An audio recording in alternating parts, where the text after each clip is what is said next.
Cristo está mi salvación, Él es mi fuerza, luz, canción, la roca eterna, fundación, firme en prueba y tentación, oh alto amor, profunda paz. Les saludo con la paz del Señor.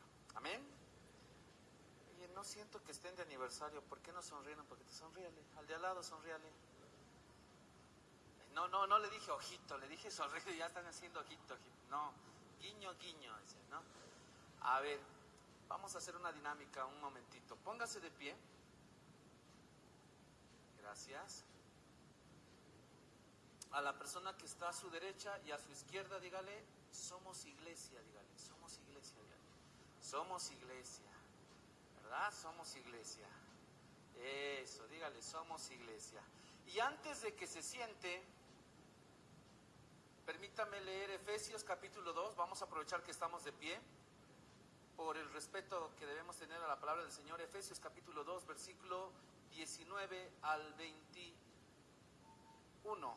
Escuche lo que dice la palabra del Señor. Así que ya no sois extranjeros ni advenedizos, sino conciudadanos de los santos y miembros de la familia de Dios, edificados sobre el fundamento de los apóstoles y profetas, siendo la principal piedra del ángulo Jesucristo mismo, en quien todo el edificio, bien coordinado, va creciendo para ser un templo santo en el Señor, en quien vosotros también sois juntamente edificados para morada de Dios en el Espíritu. Señor, esta noche queremos agradecerte porque tenemos, Señor, con nosotros iglesias, Señor, que han nacido de la iglesia Sebastián Pagador.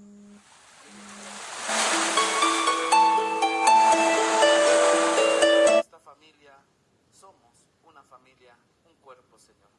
Y esta noche te hemos cantado y te hemos adorado a ti, el único digno de recibir toda nuestra alabanza y nuestra adoración. Pero también queremos escuchar tu voz. No hay una mejor forma si no es hacerlo a través de tu palabra. Guíanos, Señor, esta noche. Te lo pedimos en el nombre de Jesús. Amén. ¿Puede tomar asiento, mis hermanos? Bueno, ayer, estoy seguro que algunos no estuvieron ayer, así que aprovecho un momentito de presentarme. Soy el pastor Pedro Zurieta. Ya tengo 41 años. Y bueno, estamos pastoreando allá en la ciudad de Santa Cruz, la iglesia Cristo Rey. Estoy felizmente casado. Tengo una licenciatura en educación y trabajo mucho en el tema de consejería familiar. Nosotros creemos que las familias son muy importantes dentro de la iglesia. Si Satanás destruye la familia, destruye la iglesia. Y es por eso que debemos tener mucho cuidado, especialmente las relaciones matrimoniales, las relaciones padres e hijos. A veces la iglesia se ve como un templo, la iglesia se ve como un centro de espectáculos, y no estamos aquí, hermanos, para hacer show. No estamos aquí para entretener a la gente. La iglesia tiene un propósito: adorar al Señor con todo nuestro corazón y entrenar y enseñar a los hermanos que vengan, porque ese es el mandato. Nuestro mandato jamás fue entretener a las personas. Nuestro mandato jamás fue hacer un espectáculo. Nuestro mandato es ser el centro de lo que el Señor quiere de nosotros, la iglesia. Esta noche vamos a continuar con esta serie que he estado trabajando para el aniversario de la iglesia Sebastián Pagador. Me pidieron que habláramos de la unidad de la iglesia. Es muy importante, hermanos, que nosotros conozcamos el origen de la iglesia. Nosotros como iglesia, hermanos, somos iglesia más o menos en el año 30 después de Cristo, después de la resurrección de Cristo. 50 días después, el día de Pentecostés, se estableció todo esto. Pero hay que entender que antes de eso, los creyentes en Jesucristo no eran conocidos como cristianos. Se los conocía como la secta de los nazarenos, así nos conocían, la secta de los nazarenos. Porque Jesús era de Nazaret y los que le seguían, Nazaret, la secta de los nazarenos. También nos decían los del camino, porque andaban de aquí para allá, entonces eran los del camino. Recién en Hechos capítulo 11, versículo 26, dice la Biblia: por primera vez en Antioquía se nos llamó cristianos. La iglesia, hermanos, ha transcurrido por etapas muy dolorosas. ¿Cuál era la característica principal de la iglesia en el primer siglo? La forma de vivir. La forma de vivir de los creyentes del primer siglo era la diferencia en la sociedad. Esta forma de vivir de los creyentes, que más adelante lo vamos a revisar un poco más a profundidad, trastornaba el orden social de ese tiempo. No les gustaba a los emperadores romanos ni a los ricos. ¿Cómo un rico puede ser semejante a un pobre? ¿Cómo una persona que tiene dinero y una persona que no tiene dinero pueden estar adorando al mismo Dios? Esto era en contra de la cultura. Muchos cristianos fueron perseguidos, por lo menos 300 años la persecución fue muy fuerte, hermanos, hasta el año 313. Hubo un emperador, por ejemplo, les comento esto como preámbulo, Marco Aurelio. Este emperador que reinó del año 161 al 180 después de Cristo, dice la historia, que fue uno de los hombres más cultos, muy inteligente, un prominente escritor de ética, un filósofo, le gustaban las artes, muy educado. La historia lo considera un hombre extraordinario, pero tenía algo este Marco Aurelio, ¿sabe qué? Odiaba a los cristianos de una manera irracional. ¿Cómo un hombre podía ser tan aclamado por su forma de gobernar, pero odiaba de una manera despiadada a los cristianos? La historia dice que mató a miles en la arena romana. Por ejemplo, Marco Aurelio ordenó que se ejecutara a un hombre llamado Policarpo. Policarpo, este hombre era un pastor de la iglesia de Esmirna en ese tiempo, muy influyente, muy sabio, con autoridad en sus mensajes. Dice la historia que trascendía incluso dentro de la corte romana. Lo que Policarpo predicaba llegaba hasta personas de altas esferas políticas en Roma. Así que Marco Aurelio lo mandó a llamar y le dice a Policarpo, escuche bien, Policarpo, si no niegas a Cristo en este momento, te voy a quemar vivo. Policarpo, hermanos, en ese momento tenía 86 años. Policarpo se había convertido al cristianismo cuando él era niño. Y le contestó a Marco Aurelio, mire lo que le contestó: durante más de 80 años he servido a Cristo y Él no me ha dado más que bendiciones. Jamás negaré a Jesús. Entonces levantó sus manos y dijo: Jesús es el Señor. La palabra que él utilizó es la palabra Kyrios. Es el Señor de todo. Y eso enardeció a Marco Aurelio, porque para los romanos el César era Kyrios, el Señor de todo. No podía ser que un hombre como Policarpo de 86 años diga que Jesús es el Señor de todo. La historia dice que mientras amarraban a Policarpo, Policarpo miraba al cielo y cantaba himnos. Cuando le prendieron fuego al cuerpo de Policarpo, la historia dice que las llamas no lo tocaban y él cantaba a Dios. Entonces Marco Aurelio, como Policarpo no se quemaba, ¿sabe qué hizo? Hizo que lo traspasaran con una lanza. Y cuando lo traspasaron en el vientre, según los historiadores de ese tiempo, tal fue el impacto de la lanza que empezó a brotar sangre, de tal manera que empezó a apagar las llamas que lo estaban quemando. Hermanos, si yo tuviera ahorita más tiempo para contar los detalles de la historia de la iglesia, hay testimonios impactantes. Y ahora han pasado, hermanos, más de 2000 años. Y nosotros estamos aquí, sentados en un lugar cómodo, en un lugar que el Señor nos dio. Y a veces no somos conscientes de lo que se tuvo que sufrir y lo que se tuvo que pasar para que seamos iglesia. Nosotros tenemos que ser conscientes, y Pablo en Efesios capítulo 2, versículo 19, que acabo de leerlo, dice: ustedes ya no son extranjeros ni advenedizos, sino son conciudadanos de los santos, miembros de la familia de Dios. Hermanos, ¿es un privilegio ser miembro de la iglesia? Sí. La iglesia debemos entenderla. Nosotros debemos entender cuál es nuestra responsabilidad, cuál es nuestra esencia como iglesia. En primer lugar, voy a dar 3 características de la iglesia. La primera, que la iglesia es una comunidad de creyentes. Hechos capítulo 2, versículos 42 al 47, nos habla de la iglesia primitiva, que se caracterizó por algunas cosas que ustedes van a escuchar en este momento. Hechos 2, 42 al 47. Escuche cómo era la iglesia. Dice: y perseveraban en la doctrina de los apóstoles, en la comunión unos con otros, en el partimiento del pan y en las oraciones. Y sobrevino temor a toda persona, y muchas maravillas y señales eran hechas por los apóstoles.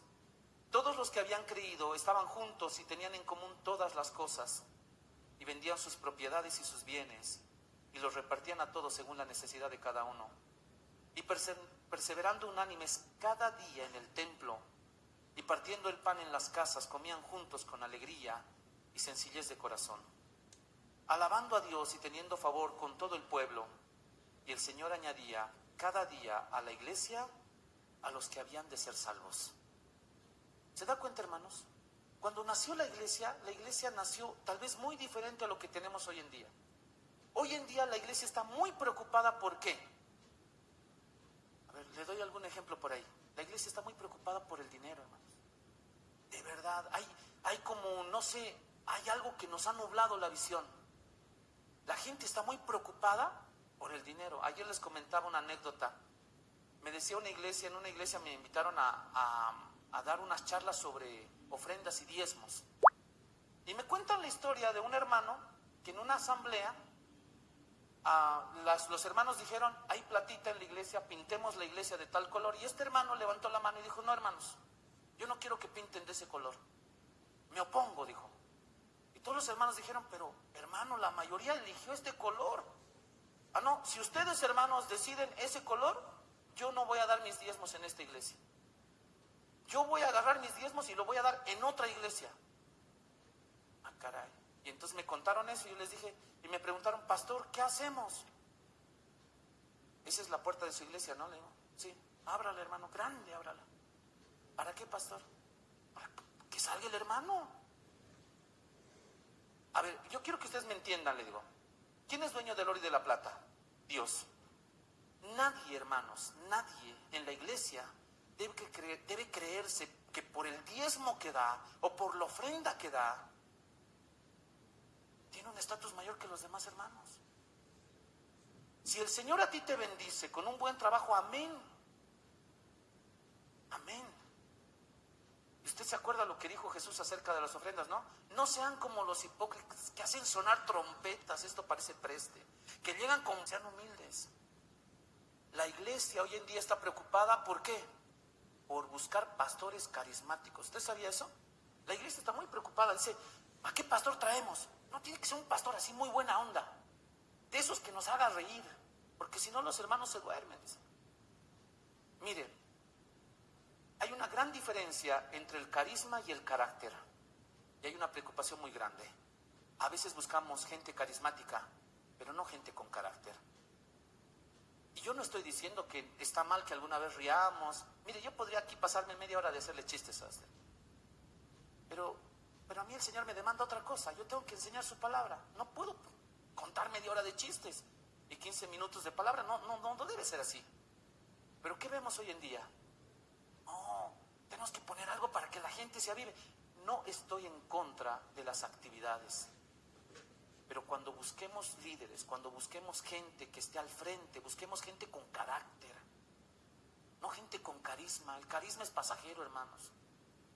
Que una persona llame la atención, eso es pasajero, hermanos. ¿No sabe usted la cantidad de líderes que he conocido en estos años que crecen como la espuma? Porque hablan muy bonito, porque te hacen reír, porque te distraen, pero también se caen. ¿Sabe por qué? Porque había carisma, pero no había carácter. Y el Señor quiere que nosotros tengamos carácter. Hoy en día la iglesia está muy preocupada por crecer físicamente. No es posible. Hay que sacar al pastor, me dijeron una vez. ¿Por qué? Es que no hemos crecido en miembros. O sea, la iglesia piensa que es solo la responsabilidad del pastor que la iglesia crezca en números. Y déjeme decirle que el mandato en Mateo capítulo 28, versículos 19 y 20, en Marcos capítulo 16, versículo 15, es para todos los creyentes. Usted tiene la responsabilidad de compartir el evangelio. Una vez que usted recibió a Cristo, usted tiene la responsabilidad de hacerlo. ¿Se ha dado cuenta? No tenemos ninguna referencia bíblica de organizar una campaña de evangelismo. Lo hacemos porque no evangelizamos. Entonces, como no evangelizamos, tenemos que organizar campaña evangelística. Ponemos hasta un mes de evangelismo, las iglesias lo hacen, y no estoy en contra de eso, pero si simplemente los hermanos entendieran el poder del evangelio, lo que cambió tu vida, tú simplemente quisieras compartirlo, invitas a otra persona a la iglesia, no esperas que venga la campaña, tú invitas a tus amigos del colegio, a tus amigos de la universidad, a tus colegas de trabajo, a que vengan a la iglesia. ¿Por qué tienes que esperar a la campaña evangelística? ¿Acaso no es nuestra responsabilidad? ¿Se han dado cuenta? La iglesia ha cambiado. La iglesia ha empezado, miren, y la historia me respalda. Hablando un poquito de este hombre Constantino, 300 años después de que empezó la iglesia, aparece un hombre llamado Constantino. Este hombre Constantino, emperador, le cuento un poquito de él porque es larga la historia. Dice la historia que él supuestamente se convirtió al cristianismo. Como no podía con los cristianos, él se convirtió al cristianismo. Y una de las cosas que hizo fue prohibir la persecución a los cristianos. Por ahí vamos bien. Pero se fue un paso más adelante. Él dijo, el Estado tiene que ayudar a la iglesia. Y entonces, desde Constantino hubo una fusión entre el Estado y la iglesia.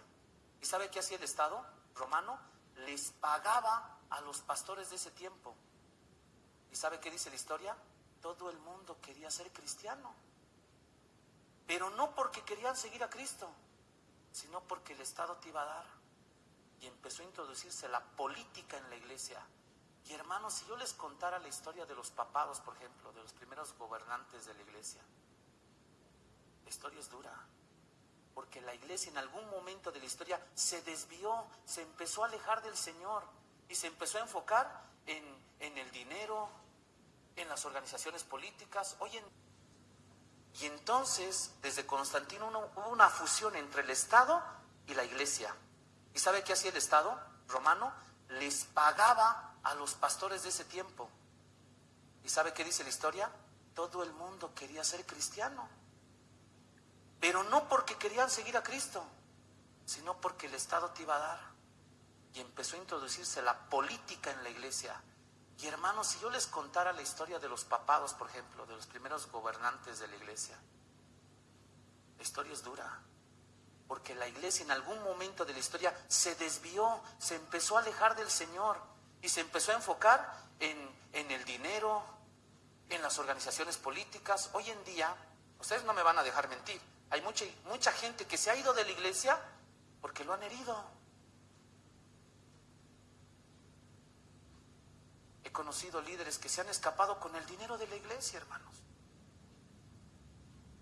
Imagínense eso.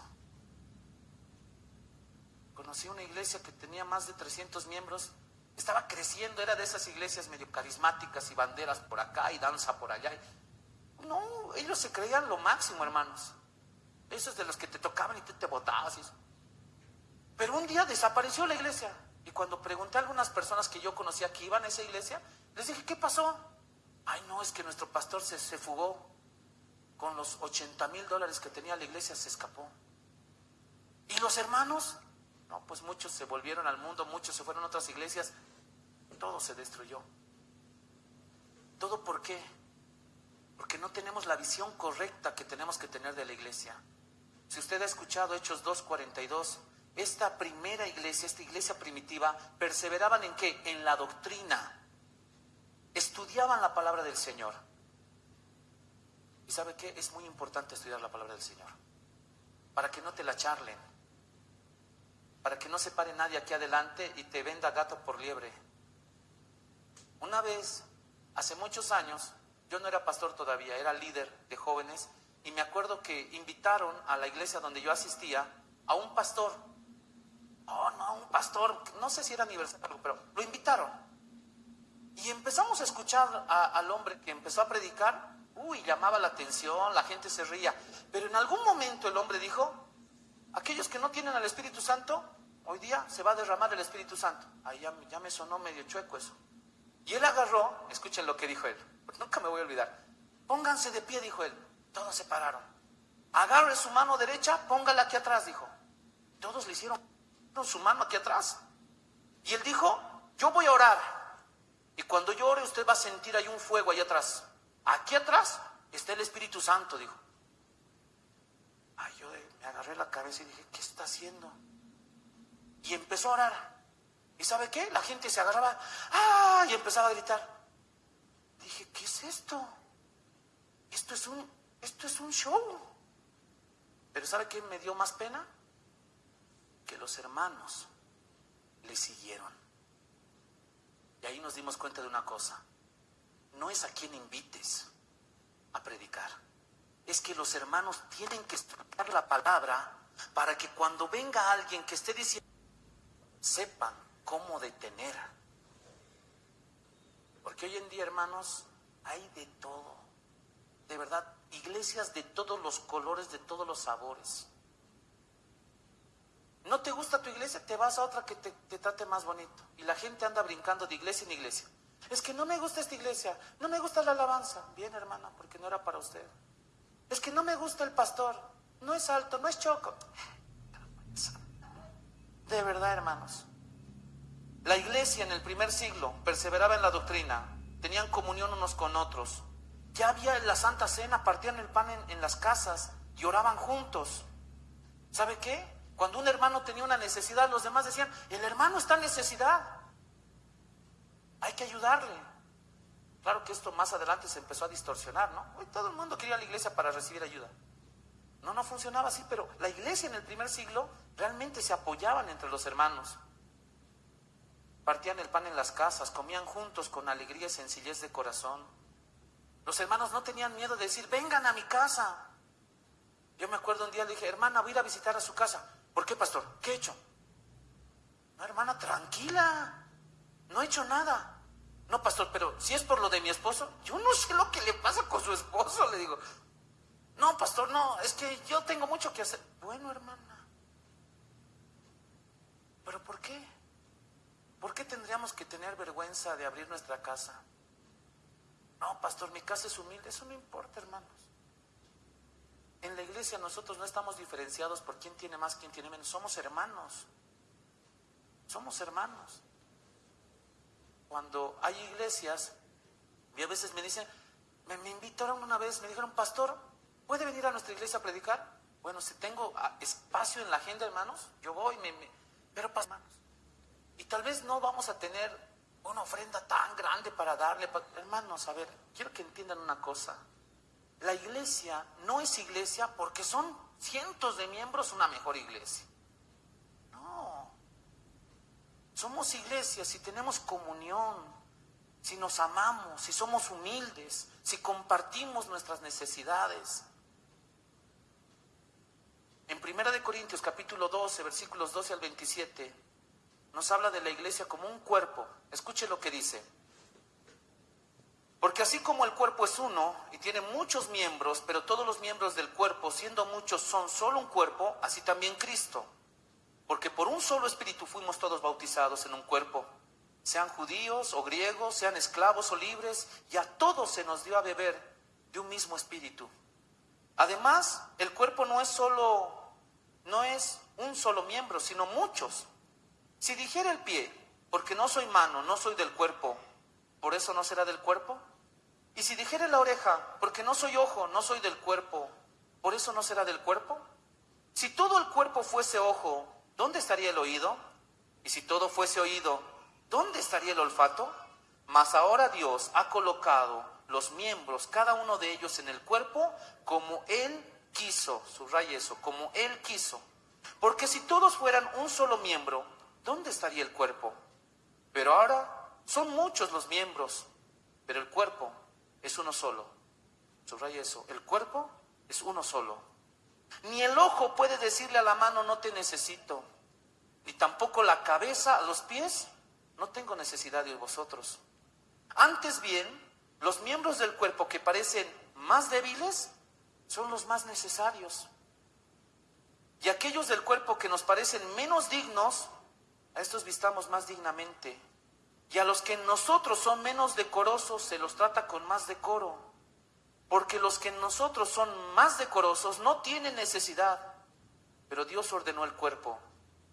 Subraya eso. Dios ordenó el cuerpo dando más abundante honor al que le faltaba, para que no haya desaveniencia en el cuerpo, sino que los miembros, todos, se preocupen los unos por los otros. De manera que si un miembro padece, escuche bien esto, si un miembro padece, todos los miembros se duelen con él. Y si un miembro recibe honra, todos los miembros se gozan. Vosotros, pues, sois el cuerpo de Cristo, y miembros cada uno en particular.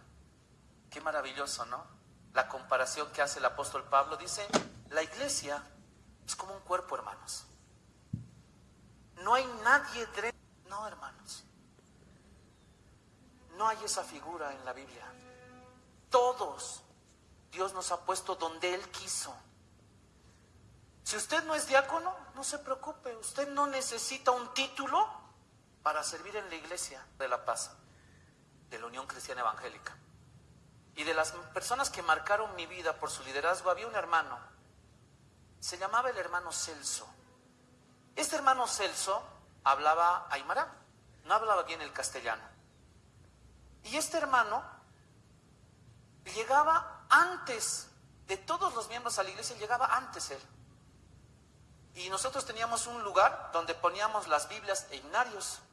Y el hermano Celso, todos los domingos muy temprano, se encargaba de contar las Biblias y los himnarios, acomodarlas, limpiarlas. Y cuando empezaban a llegar los miembros, si alguno no tenía Biblia, le pasaba una Biblia, himnario. Al final del culto, recogía Biblias, himnarios, las contaba, las limpiaba y las volvía a guardar. Si ustedes me preguntan, ¿el hermano Celso era diácono? No. ¿El hermano Celso era líder? No. ¿El hermano Celso era un hermano? En 1 de Corintios capítulo 12, versículos 12 al 27, nos habla de la iglesia como un cuerpo. Escuche lo que dice.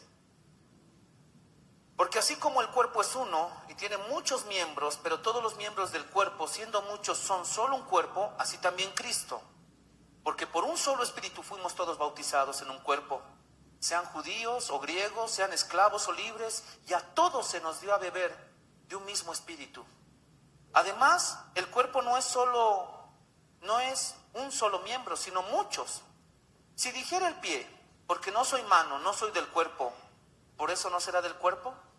Y si dijera la oreja, porque no soy ojo, no soy del cuerpo, ¿por eso no será del cuerpo? Si todo el cuerpo fuese ojo, ¿dónde estaría el oído? Y si todo fuese oído, ¿dónde estaría el olfato? Mas ahora Dios ha colocado los miembros, cada uno de ellos en el cuerpo, como Él quiso. Subraye eso, como Él quiso. Porque si todos fueran un solo miembro, ¿dónde estaría el cuerpo? Pero ahora son muchos los miembros, pero el cuerpo es uno solo. Subraye eso, el cuerpo es uno solo. Ni el ojo puede decirle a la mano, no te necesito. Ni tampoco la cabeza a los pies, no tengo necesidad de vosotros. Antes bien, los miembros del cuerpo que parecen más débiles son los más necesarios. Y aquellos del cuerpo que nos parecen menos dignos, a estos vistamos más dignamente. Y a los que en nosotros son menos decorosos, se los trata con más decoro. Porque los que en nosotros son más decorosos no tienen necesidad. Pero Dios ordenó el cuerpo. Subraya eso. Dios ordenó el cuerpo, dando más abundante honor al que le faltaba, para que no haya desaveniencia en el cuerpo, sino que los miembros, todos, se preocupen los unos por los otros. De manera que si un miembro padece, escuche bien esto, si un miembro padece, todos los miembros se duelen con él. Y si un miembro recibe honra, todos los miembros se gozan. Vosotros, pues, sois el cuerpo de Cristo, y miembros cada uno en particular. Qué maravilloso, ¿no? La comparación que hace el apóstol Pablo dice, la iglesia es como un cuerpo, hermanos. No hay nadie dentro de la iglesia que nosotros podamos decir, este hermano, poca cosa es este hermano. No, hermanos. No hay esa figura en la Biblia. Todos, Dios nos ha puesto donde Él quiso. Si usted no es diácono, no se preocupe. Usted no necesita un título para servir en la iglesia. crié en la iglesia Dios es Amor de la ciudad de La Paz, de la Unión Cristiana Evangélica. Y de las personas que marcaron mi vida por su liderazgo, había un hermano, se llamaba el hermano Celso. Este hermano Celso hablaba aymara, no hablaba bien el castellano. Y este hermano llegaba antes de todos los miembros a la iglesia, llegaba antes él. Y nosotros teníamos un lugar donde poníamos las Biblias e himnarios. Y el hermano Celso, todos los domingos muy temprano, se encargaba de contar las Biblias y los himnarios, acomodarlas, limpiarlas. Y cuando empezaban a llegar los miembros, si alguno no tenía Biblia, le pasaba una Biblia, himnario. Al final del culto, recogía Biblias, himnarios, las contaba, las limpiaba y las volvía a guardar. Si ustedes me preguntan, ¿el hermano Celso era diácono? No. ¿El hermano Celso era líder? No. El hermano Celso era un hermano que dijo, ¿cómo puedo servir en la iglesia? ¿Qué puedo hacer? Tal vez falta barrer. Yo puedo venir a barrer. Tal vez falta ordenar. Yo puedo ir a ordenar. No, hermanos, ya hay una comisión para eso. ¿Puedo ayudar en algo? ¿Puedo servir en algo? Porque dentro de la iglesia, hermanos, todos los miembros son importantes. Y cuando hablamos de las iglesias, si hablamos de una iglesia hija, igual es importante. Es parte del cuerpo de Cristo. ¿Se da cuenta? Es una bendición esto. Ahora, pensemos en el cuerpo un momentito. Pablo dice, el pie no le puede decir a la mano, no te necesito. No se puede. Y me encanta la comparación que hace. La cabeza no le puede decir a los pies, no tengo necesidad de ustedes. Ahora, hagamos esta comparación con gente. Los hermanos no pueden decir, no necesitamos de este hermano, que se vaya. No, no se puede. Lo necesitamos. Ay, pero ese hermano es cascarrabias. Igual lo necesitamos, hermano.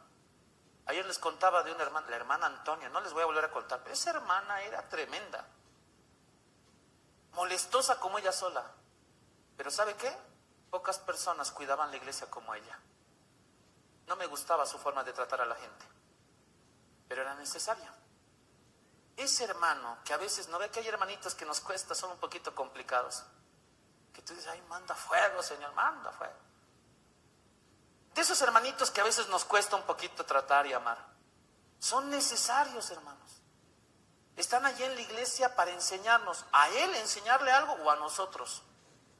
Porque nosotros, ¿no ve? Cuando vemos a los hermanos con los que mejor nos llevamos, ¡ay, hermanita, bendiciones! Pero con la hermana que no nos llevamos tan bien, hermana, bendiciones. ¿O no somos así? ¿Y usted cree, hermanos, que eso es lo que le agrada al Señor? ¿Usted cree que estaría bien que el pie y la mano se junten y digan, ¿saben qué? Cortemos la cabeza. ¿Usted me está entendiendo? Yo espero que usted me esté entendiendo, porque en algunas iglesias hay hermanitos que se reúnen aparte, dicen, hay hermanitos que se reúnen aparte, dicen, ¿saben qué? Este líder no es bueno, vamos a la asamblea, ¿cómo le damos chicharrón? O sea, lo sacamos. ¿Dónde en toda la Biblia usted encuentra esa actitud? No. Y también va del otro lado. Pablo, ¿sabe qué dice? La cabeza no puede decirle a los pies, no los necesito. ¿Qué quiere decir esto? Un líder no puede creerse la última Coca-Cola del desierto, hermanos. No se puede creer la mayonesa de la papa, no sé cómo explicar. No se puede creer mucho. No debe creerse más que los demás. Es líder porque es siervo, porque está ahí para apoyarnos, para ayudarnos, para guiarnos. Pero tiene que tener humildad, tiene que tener paciencia, tiene que tener empatía. No es sencillo ser líder, porque estás a la vista de todos, todo el mundo te va a ver. Peor, pastor. ¿Sabe qué? Empecé a enamorar con mi esposa. Mi esposa no sabía que yo era pastor.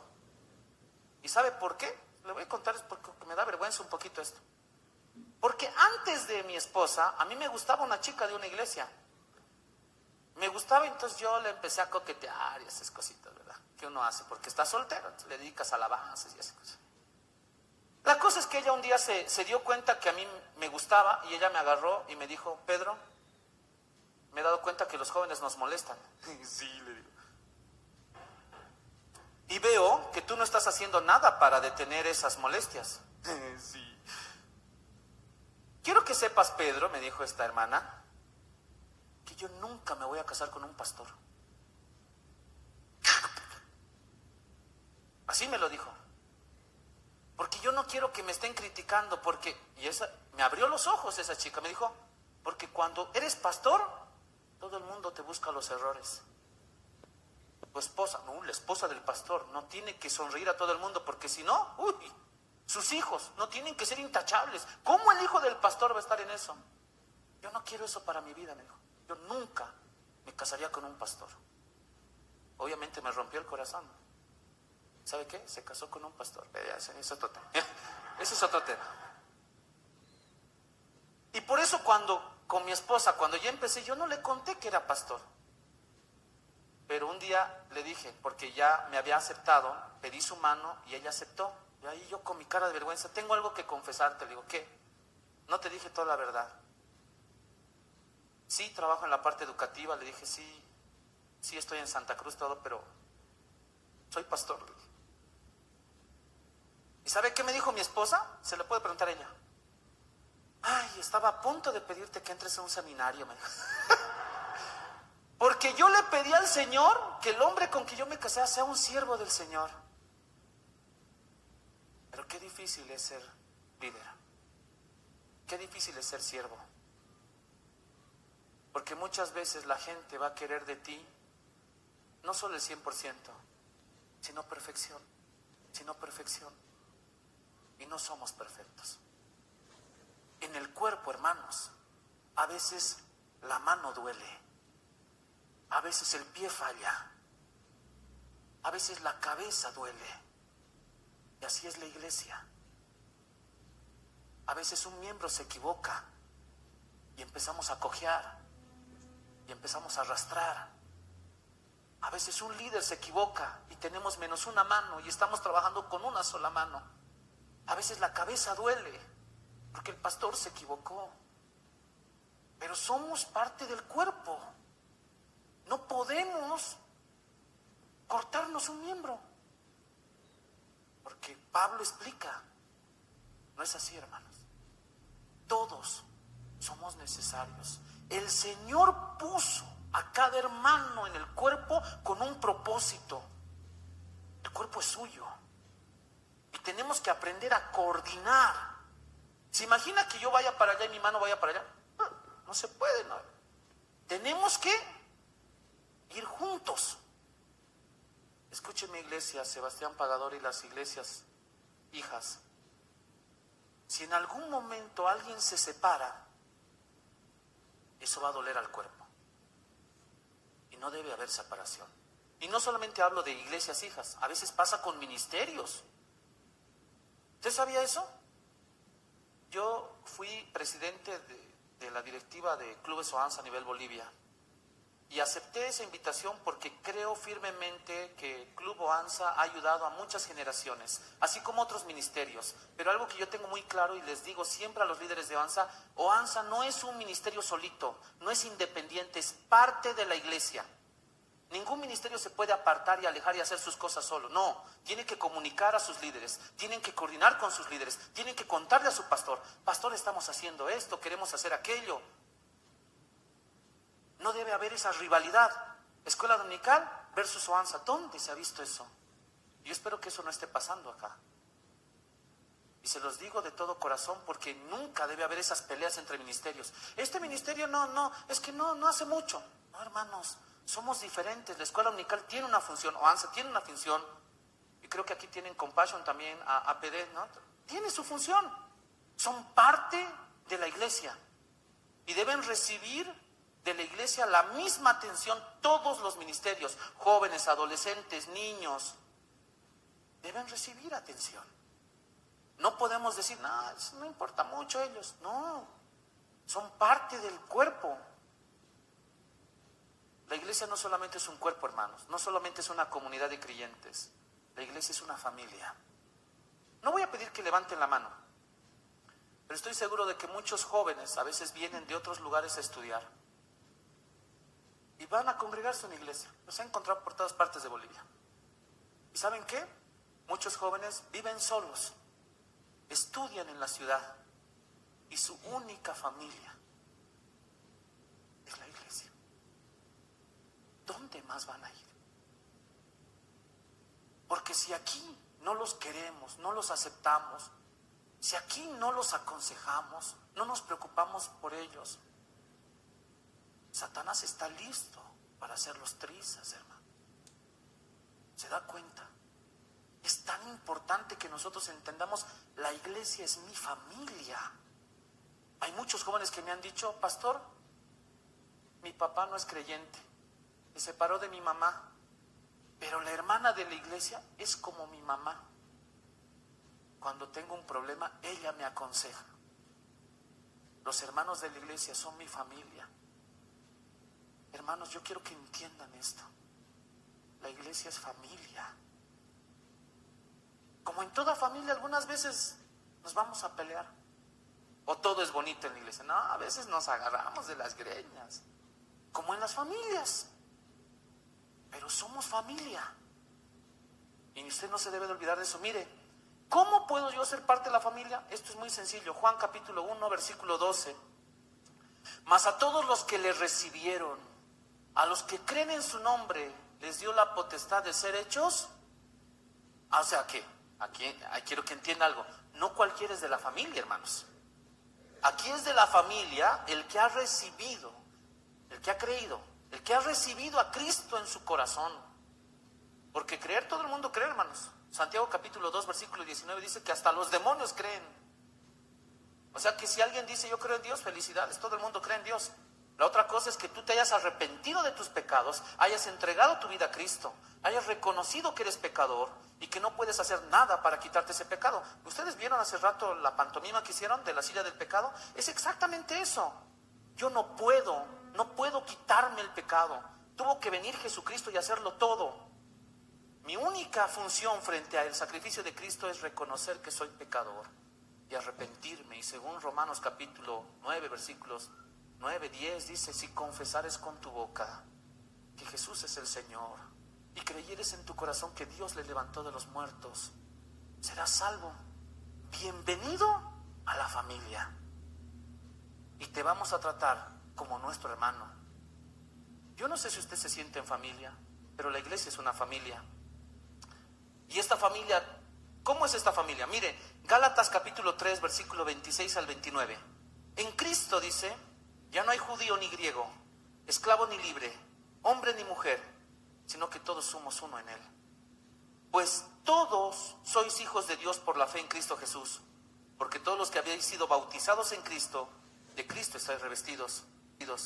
Ya no hay judío ni griego, no hay esclavo ni libre, no hay varón ni mujer, porque todos vosotros sois uno en Cristo Jesús. Y si vosotros, linaje de Abraham, sois y herederos según la promesa. ¿Se da cuenta? Aquí no importa si el hermano tiene 2 casas y el otro hermano vende dulces en la esquina. No interesa. Somos familia.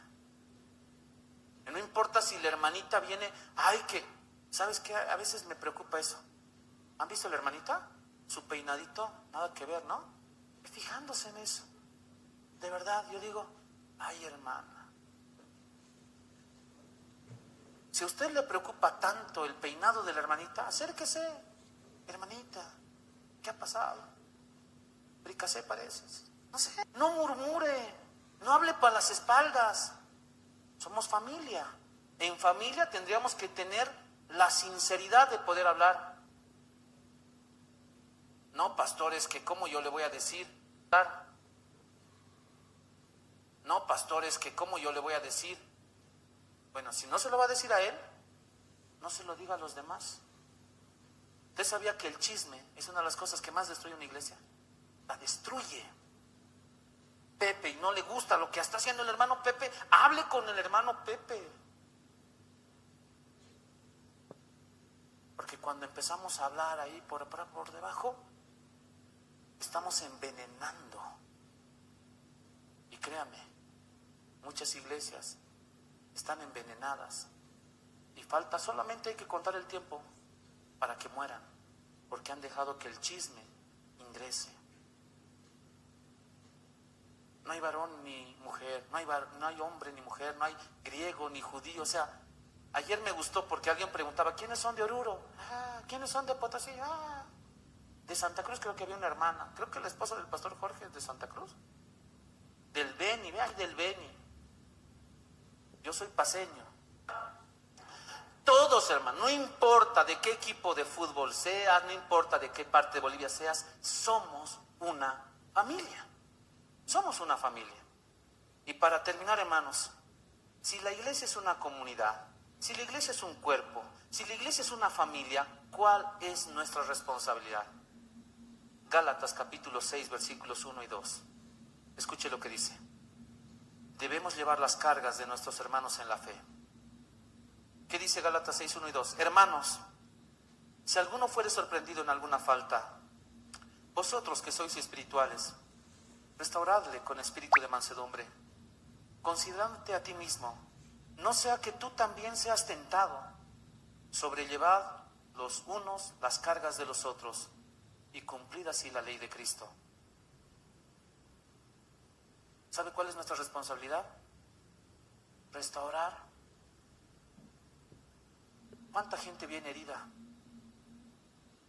¿Cuántas hermanas? No quiero que levante la mano ni nada de eso. Pero ¿cuántas hermanas algunas veces hasta divorciadas han quedado? Nuestra función es restaurar, hermanos. No criticar, no condenar. Restaurar. Un joven cayó en pecado.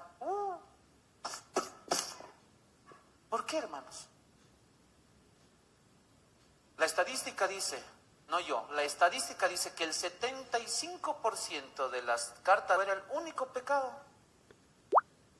El chisme también es pecado. Yo nunca he escuchado que lean una carta de disciplina porque la hermana Filomena es chismosa. No, no hay. Y ese es nuestro problema. Nuestro problema es que a veces estamos más para en vez de restaurar. Usted escuchó lo que dice la Biblia. Nuestra responsabilidad es, encontramos a alguien que está mal, restaurémosle, visitemos, oremos por él. No, pues ¿cómo se va a equivocar? No, pues ¿cómo se va a equivocar? ¿Así? Si tú crees que estés firme, cuidado que caigas. Hermanos, y eso va para nosotros que somos pastores. Yo también me pongo de su lado. Yo no puedo decir, hermanos, yo soy intachable, yo nunca he tenido un mal pensamiento. No, tu abuela, y los pastores también, hermanos. Nos equivocamos muchas veces. Pero en vez de que nos condenen, a veces quisiéramos que alguien ore por su pastor, ore por sus líderes, ore por aquella hermanita que tiene problemas con eso de contarle a los demás ciertas cosas. Ore, en vez de estar hablando, ore, visite. Ayer hablamos de eso, ¿se acuerda? Sea humilde, visite, ame. Esa es la... Ayer hablamos de eso, ¿se acuerda? Sea humilde, visite, ame. Esa es la responsabilidad de los creyentes. Pero no queda ahí, la responsabilidad en Efesios 4, 11 y 16 dice, ¿cuál es la responsabilidad de los líderes? Efesios 4 del 11 al 16 dice, Él mismo constituyó a unos apóstoles, a otros profetas, a otros evangelistas, a otros pastores y maestros. ¿A fin de qué? ¿Cuál es la responsabilidad de los líderes? Escuchen, a fin de perfeccionar a los santos para la obra del ministerio, para la edificación del cuerpo de Cristo, hasta que todos lleguemos a la unidad de la fe y del conocimiento del Hijo de Dios, a un varón perfecto a la medida de la estatura de la plenitud de Cristo, para que ya no seamos niños fluctuantes, llevados por doquiera de todo viento de doctrina, por estratagema de hombres que para engañar emplean con astucia las artimañas del error, sino que siguiendo la verdad en amor, crezcamos en todo, en aquel que es la cabeza, esto es Cristo, de quien todo el cuerpo, bien concertado y unido entre sí por todas las coyunturas que se ayudan mutuamente, según la actividad propia de cada miembro, recibe su crecimiento para ir edificándose en amor. Qué hermoso lo que escribe Pablo. Líderes, nuestra responsabilidad es entrenar a los hermanos. Tenemos para que ellos practiquen la palabra, porque esa es la única forma de que la iglesia va a crecer. pastor, ese mensaje ya he escuchado. ¿Por qué ha vuelto a predicar lo mismo? Porque todavía no hace caso, pues hermano. Voy a seguir predicando lo mismo 5,000 veces más hasta que usted haga caso. Porque el problema no es lo que yo enseño aquí adelante. El problema es si usted entiende. Porque la unidad de la iglesia no depende solamente de que hayan buenos líderes, sino de que usted haga su parte. Usted tiene que hacer su parte. Ore, visite, sirva en la iglesia, sea humilde, ame a los hermanos, ore por sus líderes. Esa es su función. Líderes, ¿quieren que su iglesia permanezca unida? No desechen a los miembros. La cabeza no le puede decir a los pies, no tengo necesidad de ustedes. Entrenemos a los hermanos para que la iglesia se edifique unida, crezca. Esa es nuestra responsabilidad.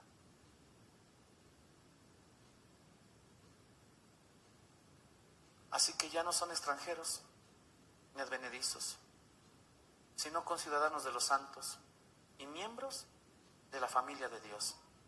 Edifíquense sobre el fundamento de los apóstoles y profetas, siendo la principal piedra del ángulo Jesucristo mismo, en quien todo el edificio bien coordinado va creciendo para ser un templo santo en el Señor, en quien vosotros también sois juntamente edificados para morada de Dios en el Espíritu.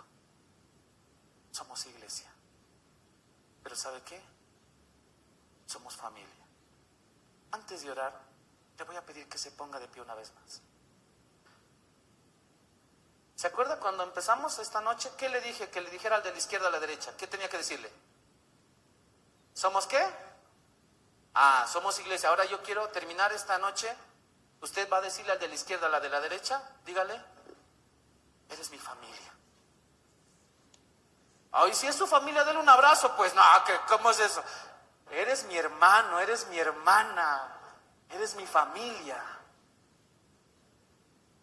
Eres mi familia. Amén. Qué hermoso, qué lindo. No se olviden, hermanos, somos una familia. Vamos a orar. Señor, esta noche queremos agradecerte el enorme privilegio que hemos tenido de poder abrir tu palabra. Señor, tu palabra es espada, penetra en lo profundo de nuestros seres, como un martillo que rompe nuestros pensamientos equivocados. Tu palabra es fuego, tu palabra es como un espejo donde nos vemos reflejados. Y si esta noche, Señor, tu palabra nos ha hecho entender muchas cosas, ayúdanos a ponerlo en práctica. Entender que no solamente somos una iglesia en crecimiento y tenemos muchas avanzadas, no. Somos una gran familia, donde todos los miembros, tú los has puesto y son importantes. Perdón, Señor, porque a veces no saludo a ese hermanito que a veces lo veo de lejos, Señor, y no le saludo. Porque a veces he tenido vergüenza de acercarme a ese hermano.